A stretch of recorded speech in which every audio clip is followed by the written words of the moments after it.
Old PC sucks, like mine. Let me turn it on. So how we can improve the speed of it? In this video, we will find out. Keep watching. The first thing you need to upgrade is your hardware storage. You need to upgrade your hard disks into SSDs.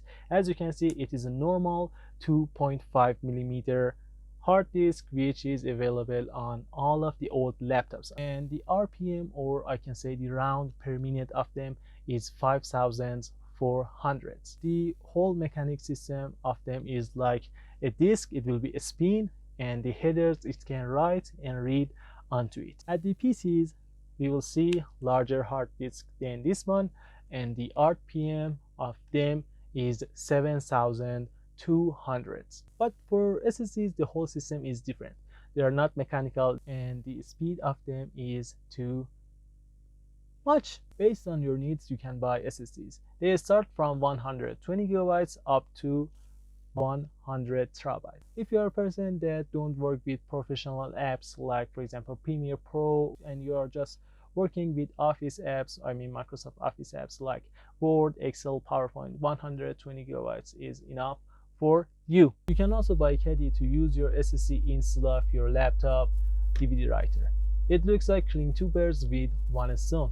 You actually have your data, your files, your photos in your hard disk, and you install your Windows operating system at your SSD to make it smoother. You can also clone the previous Windows that you have onto your SSD, but I recommend you to install a newer version Windows on it to make it smoother.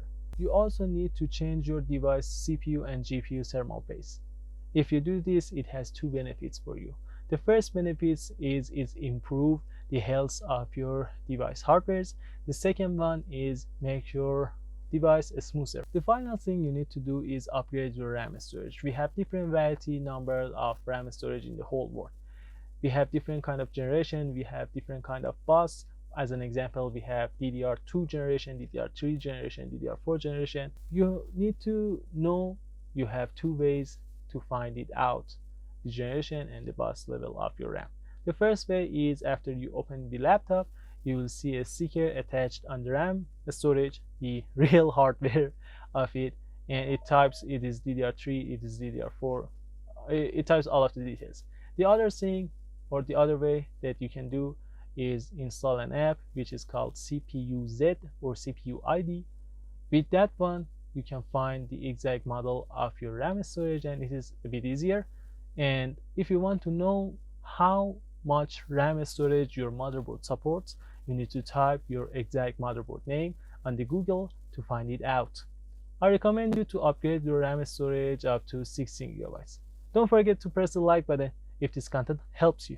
You can also watch the other video that I published on that one. I told you how to install Windows 11 on unsupported laptops. I actually installed Windows 11 on this old laptop. If you want, you can watch that one too. Bye for now.